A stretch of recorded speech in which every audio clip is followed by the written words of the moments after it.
नमस्कार, मैं रचा शर्मा आप सभी दर्शकों का अन्नदाता कार्यक्रम में स्वागत करती हूं। किसान का जीवन बहुत मुश्किल होता है। वो अपने खेतों में लंबे समय तक काम करता है, उसका ध्यान सदैव फसल में ही लगा रहता है। वो अपनी कड़ी मेहनत की ताकत पर अपना जीवन व्यतीत करते हैं। ऐसे ही किसानों की प्रगति के लिए हम खेती बाड़ी से जुड़ी कुछ महत्वपूर्ण जानकारियां आप तक लाते हैं। हर रोज सुबह आपके सामने हाजिर होते हैं। तो चलिए कार्यक्रम शुरू करते हैं और सबसे पहले देखते हैं क्या है आज के अन्नदाता में। किसान भाइयों, मछली पालन छोटे तालाबों, झीलों आदि में किया जाता है और हमारे प्रदेश में मछली पालन व्यवसाय बहुत तेजी से विकास कर रहा है।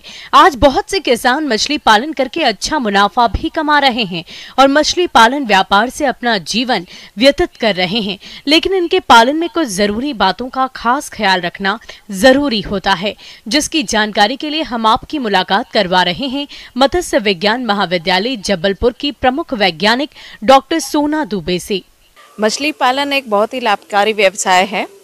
आज मछली पालन के लिए सरकार भी बहुत सुविधाएं और बहुत ज़्यादा राशि जो है हमारे किसान भाइयों को दे रही है। ये समय जो है जून से लेके अगस्त सितंबर तक का जो समय है, मत्स्य बीज संचयन करने का बहुत उपयुक्त समय है। हमें मालूम है कि मछली का जो बीज है, जिसको हम अलग नाम से जानते हैं, सबसे छोटा जो होता है स्पॉन होता है, जो कि 8 mm तक का हो सकता है। फिर फ्राई होता है, फिंगरलिंग होते हैं, जो क्रमशः अपने साइज में बड़े होते हैं। परंतु जो स्पॉन और फ्राई होता है, उनकी हमें देखभाल उपयुक्त बहुत अच्छे तरीके से करनी चाहिए, जिस हेतु बहुत आवश्यक है कि हम उनके बीज संचयन करने के पूर्व तालाब का प्रबंधन करें, उसकी तैयारी करें। जो किसान बहुत पहले से मछली पालन कर रहे हैं, उनमें से कई किसान बड़े स्तर पर आज मछली पालन का काम कर रहे हैं और आज अच्छी आमदनी ले रहे हैं। कोई भी व्यवसाय हो, उसमें तकनीकी जानकारी के साथ अनुभव का होना जरूरी है। मछली पालन में देखा जाता है कि मछली बीज का चुनाव करने में किसान गलती कर देते हैं और तालाब में कम मछलियां ही बच पाती हैं। इसलिए नर्सरी तालाब या रियरिंग तालाब या प्रोडक्शन तालाब में बीज का संचय करना हो तो सावधानी जरूर रखें। अब मैं आपको बताना चाहूँगी कि मछली का जो सबसे छोटा बच्चा स्पॉन होता है, उसको हम नर्सरी तालाब में रखते हैं। नर्सरी तालाब और रियरिंग तालाब में क्रमशः हम जो बीज रखते हैं, उसमें हम स्पॉन और फ्राइज रखते हैं। किसी किसान या सरकारी संस्थाओं से स्पान लेने के बाद इसको पहले नर्सरी तालाब में रखा जाता है। यहाँ 15 से 20 दिन तक रखा जाता है। इसके बाद ये फ्राई साइज की हो जाती हैं, जिनका आकार 20 से 25 मिलीमीटर तक हो जाता है। इसके बाद इन मछलियों को रियरिंग तालाब में डालते हैं। यहाँ 30 से 40 दिन तक पाला जाता है। इस अवस्था को फिंगरलिंग कहते हैं और अंत में फिंगरलिंग को उत्पादन तालाब में संचय करते हैं, जहां इसे बड़ा करके बेचा जाता है। तो आप चाहे जिस भी तालाब की तैयारी कर रहे हैं, उसकी ठीक से तैयारी करके ही बीज का संचयन का काम करें। और इनमें हमें संचयन के पूर्व जो तैयारी करनी है, उसमें सबसे पहले है लाइमिंग।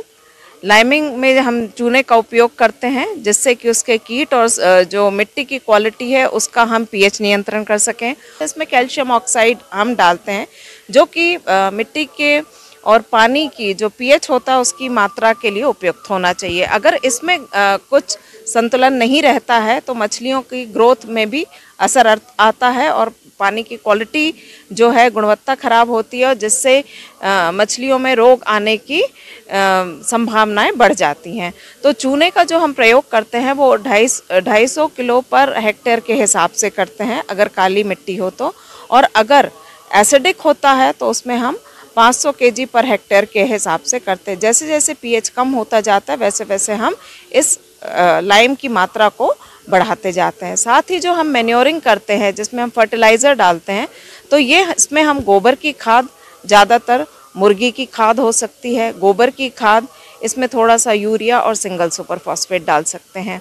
एक बात और है, क्योंकि आजकल ऑर्गेनिक खेती, जैविक खेती का प्रचलन है, तो कोशिश यही करें कि यूरिया और सिंगल सुपर फॉस्फेट जो है, उसकी मात्रा कम या ना के बराबर ही हो, और ज़्यादा से ज़्यादा हम जैविक चीज़ों का उपयोग करके और मछलियों का जो जीवित भोजन है, उनको हम उत्पन्न करें। आप तालाब की तैयारी चाहे जिस मछली को संचय करने के लिए कर रहे हो, तालाब में प्राकृतिक आहार बढ़ाने के लिए 15 से 20 दिन पहले ही इन बताई गई चीजों का सही तरीके से प्रयोग करना चाहिए। उसके बाद ही मछली बीज का संचय करें।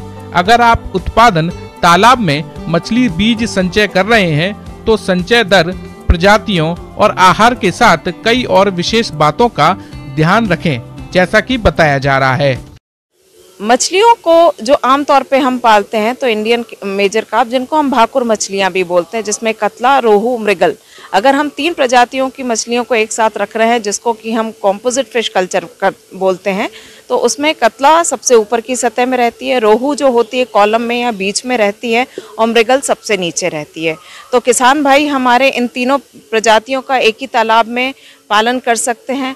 इसके अलावा अन्य मछलियां भी होती जिनको हम एग्जॉटिक मछलियां बोलते हैं, जैसे हमारे किसान भाई जानते होंगे जो मछली पालन का कार्य करते हैं कि इसमें कॉमन कार्प, ग्रास कार्प और सिल्वर कार्प होती हैं, तो इनको भी हम 6 प्रजातियों को भी साथ में रख सकते हैं। और इसमें इस तरह से इनको रखना है कि क्योंकि ये कोई भी एक दूसरे की खाद्य श्रृंखला में नहीं आती, और एक तालाब में अगर इनका हम रख के इनको पालते हैं तो कि हमारे किसान भाइयों को मुनाफा भी होता है, तालाब भी हमारा नियंत्रण में रहता है। प्रति हेक्टेयर के हिसाब से अगर इन 6 प्रजातियों की संख्या की हम बात करते हैं तो ऊपरी सतह पे जैसे मैंने बताया कतला होती है और सिल्वर कार्प होती है, जिनको कि 20-20% हम ले सकते हैं। 20% कतला, 20% जो होगा वो हम सिल्वर कार्प लेंगे। संख्याओं में अगर हम देखें तो 2000 करीब कतला, 2000 सिल्वर कार्प, बीच की सतह में रोहू 15% और ग्रास कार्प 15%, यानी 1500, और निचली सतह में भी 1500 और 1500, जिसमें मृगल और कॉमन कार्प आएगी। इस तरह से 1 हेक्टेयर का ये अनुपात में हम इन मछलियों को 6 प्रजातियों को पाल सकते हैं।